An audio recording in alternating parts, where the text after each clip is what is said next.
Thank you, Sharon. This is my first presentation with the program, so I think you are doing a great job. Thanks for having me today. I'm going to speak on companion planting.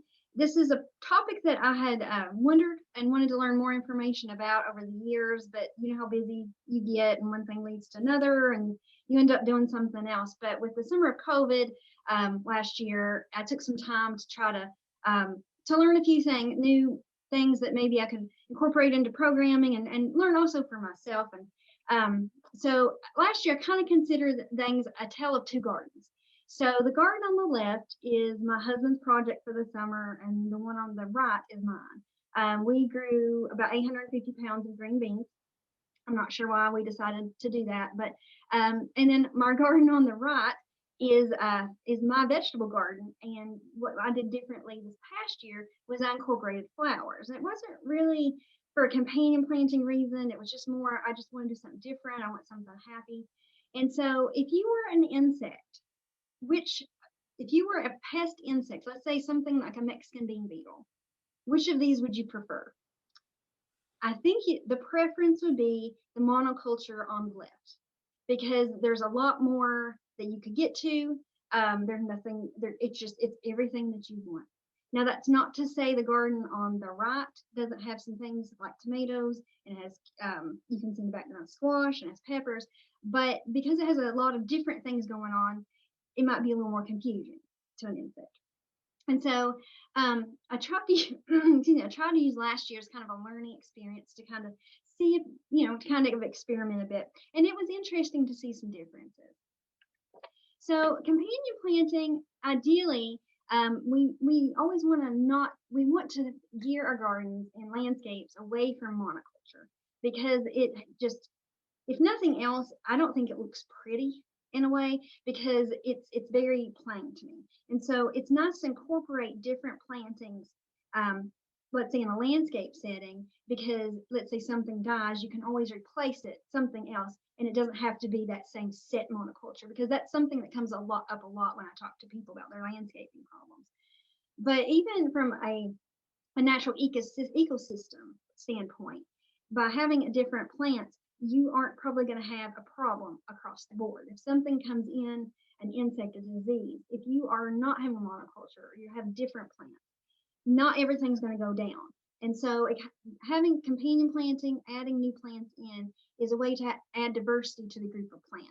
Now, research in this area is, I guess, what I would consider anecdotal. And I've actually looked that word up just to make sure I knew exactly what it meant for this. As extension agents, we are tasked with only giving information that is research-based.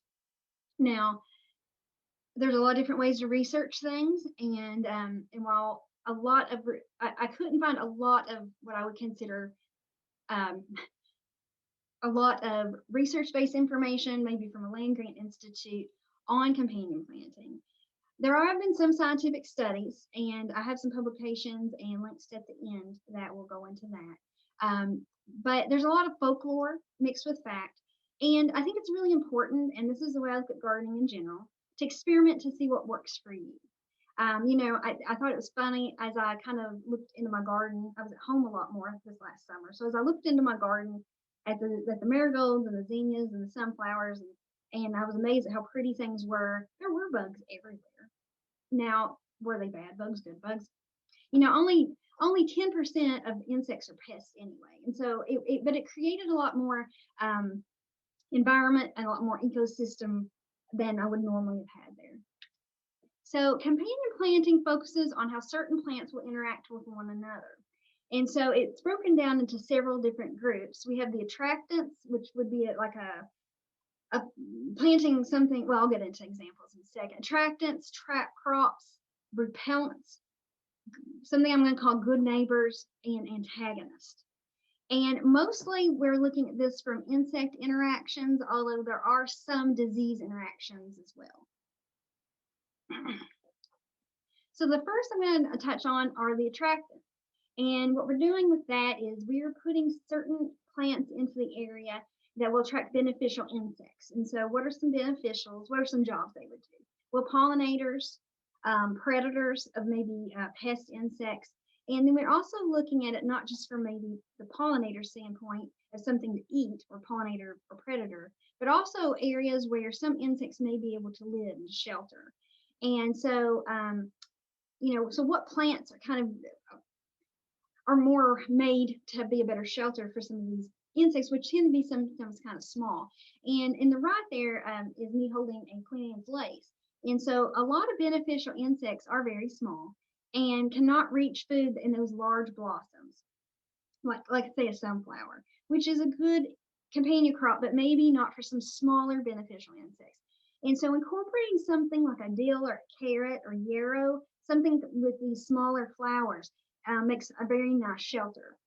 So one thing to think about, just having a lot of different size flowers, and ideally too, you want something that's going to be incorporating a lot of different types of flowers so that you have something blooming throughout the entire season, early, mid, late, and also just sheltering because as something so the insects, good insects can shelter over winter. The next thing to look at is trap crop, and in a way, this is almost like a sacrificial lamb to the bad insects. So insects like some plants more than others, and not just some plants, but sometimes some varieties better than others. And so planting these favorites of these insects can cause a diversion so that the pest will actually go over to them rather than to your squash. So instead of, I have squash that I want to grow, my squash vine borer, squash bugs, everything loves them. So what if I plant instead blue Hubbard squash, but I plant it over there, and since insects like it better, they're going to go that way. I think it's a little bit of a gamble because you're still attracting them, but still, if that's a problem, they're going to go to that. And so it's kind of figuring out, well, when I'm researching my plants, what do insects prefer? Maybe that's something you don't want to plant after all. Maybe blue Hubbard squash, because they like it so much more, it's something you don't want to plant. Or what would be a good interaction or something that an insect would like better than what I want. So blue Hubbard squash is probably the best example that I could think of. So antagonists, some plants naturally emit a chemical that has a negative impact on plants growing nearby. And the best example of this is a walnut, which it actually emits a chemical called juglone, which can cause wilting in some plants. And this is actually in my backyard, in my neighbor's yard. And I could not figure out why my blackberries were dying. And I would look, and I thought about it. And then it hit me one day, that tree behind them was a walnut. And I've been doing this job, I don't know how many, 13 years. And I don't know how many times I've talked to people about not having walnuts or blackberries or tomatoes. And there, of course, was a perfect example of what I was not supposed to do. And that's one reason, always be patient with yourself, because sometimes even if you're doing everything right in gardening, something can happen. And even the best of intentions, you can figure out everything, but sometimes it's hard to see something. So don't ever be hard on yourself, because God knows I don't always notice everything myself. So I wanted to add crop rotation in. This isn't really an idea specifically with companion planting, but I think it's important because while they're not specifically antagonists to each other, plant families you don't want to go you want to rotate your crops so that one plant family does not repeat itself in the same spot the next year. The reason for that is because some diseases can build up in the soil. So we say things like, well, rotate your crops. Well, that doesn't just mean I had a tomato here this year, so next year I'm not going to put a tomato. I'm going to put a pepper instead. But peppers and tomatoes are in the same family. And I think what happens is a lot of people don't realize it's not rotating plants, it's rotating families. And so in these bubbles are different plant families to look at. So what could you do instead? Tomato would be here. Then you want to really rotate out at least 3 to 4 years. What would you put in there instead? Well, you can put corn and then squash, cabbage, and rotate it around, because the diseases that live in the soil they recommend rotating every 3 to 4 years. There are some diseases, if you realize that you have, maybe longer than that. Now that becomes hard if you're doing like square bed gardening or something smaller, but I tell people just move as best you can. So again, this isn't really an idea of antagonism, but it's more just planning, and that will help in the future for these plants. And really, it's just something that we try to think about when we talk about gardening in general. So I think this is probably the one that we think of the most with companion planting is the repellent crops. And the idea is some plants have a strong smell, which discourages some pests. And when I was reading and kind of researching a little extra this week, I kept seeing where it says, why some plants, why these smells would bother some insects. And I guess when it comes down to it is, well, we don't really know. For instance, a lot of people don't love the smell of marigolds, but that was the flower I wanted at my wedding. So so every insect, just like every person, is going to be a little bit different. So why? It causes confusion. It has to cause confusion. It has to be strong enough smell that maybe it's covering up the smell of that cabbage or that tomato plant. And so a few examples of that are mint. It planted next to cabbage has been shown to repel aphids and other pests. Radishes repel cucumber beetles, and the marigolds are a general repellent. Now I will say this, and I think this is true with each of these different groups, is that mints won't always work next to every plant. It won't always have that effect of repelling aphids. With some plants it will, and some plants it won't, according to some of the folklore and anecdotal information that I have found. And so it does go back to experimenting and kind of figuring out those relationships. This group would be called good neighbors, and this would be plants supporting one another in growth. And probably the most common thing that would come to mind would be the Three Sisters method of gardening, which is planting corns, beans, and squash together. So corn would provide the trellis for the beans to grow up, and then squash would shade the soil to keep the weeds out. And also read, I think, and it was a little while back, that planting something like a cucumber plants around corn plants is good because a lot of the animals that might want to eat corn don't like the feel of the roughness of cucumbers. And so this was an interesting way of looking at things because it's not really repelling or attracting, but it's them plants working together.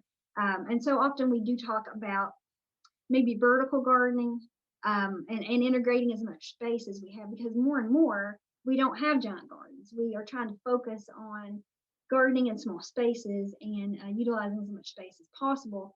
And two, also keeping our soils more moist longer, keeping down weed control. So even using something like squash to keep that down as a natural mat is a great idea. So I have a few final thoughts. Experiment, see what works for you. The way I like to look at it, if you plant the things you like, even if they don't have an interaction, you still have the things you like. So I think, before last year, I tend to be, my background is fruits and vegetables, and that's what I tend to grow. I think I will definitely grow more flowers this year. It just brought joy, to walk out and see that every day.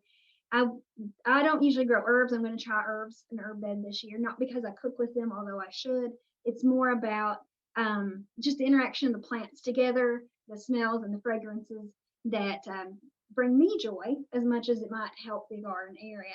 So, like I said, as an added benefit of companion planting, it's combining beauty with purpose, really.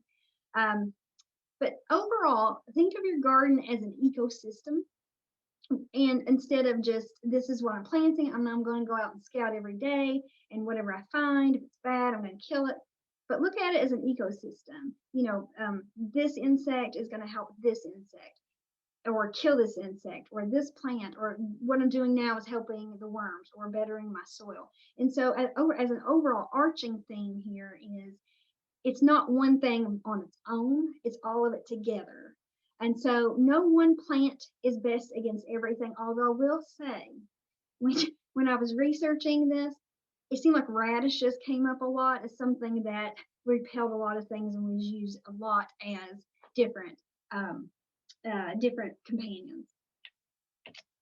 So I have a few sources here. The book on the right is probably the best book I have actually owned that's in my office.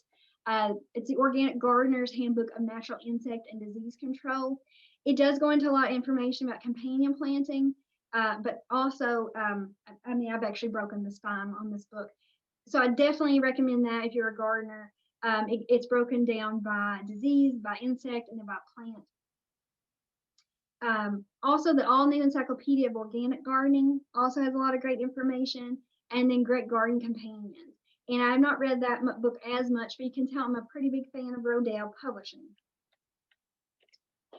Now, for some specific examples and interactions, there's a really good publication from Cornell, and I actually clipped just a little bit of that publication so you could see what it looked like.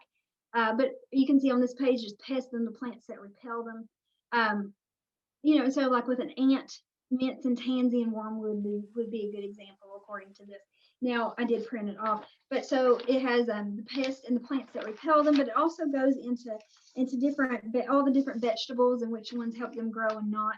And you know, one thing that I didn't actually touch on were plants. Well, actually, I did the antagonists, but there's a lot more antagonists than just plants that emit chemicals like a juglone. But there's, for instance, they said that if you're growing anise, then carrot and anise do not grow well, or maybe another word maybe to look at, maybe they don't play well together. And so this was a very interesting publication. If you want to print that off, I actually, and if you have downloaded the PowerPoint slide deck, I checked it this morning, and the next website I had on there, it was incorrect, and so I'm sorry for that. But if you'll Google companion planting and gardening, Virginia State University, there's a very good publication there as well. And then I did include something from the University of Kentucky, and that's vendors of beneficial insects. I have never ordered insects myself, although I always thought that it would be an interesting idea. But the idea of this is to actually purchase beneficial insects and release them into your own garden. So, sorry. So I actually thought I had a slide at the end with my contact information. I'm sorry, I must have left that off. But so for more information, I'll just tell you my contact information is Amanda Sears at the Madison County Extension Office in Kentucky. My phone number here is 859-623-4072, and my email address is amanda.sears, like the store, @uky.edu.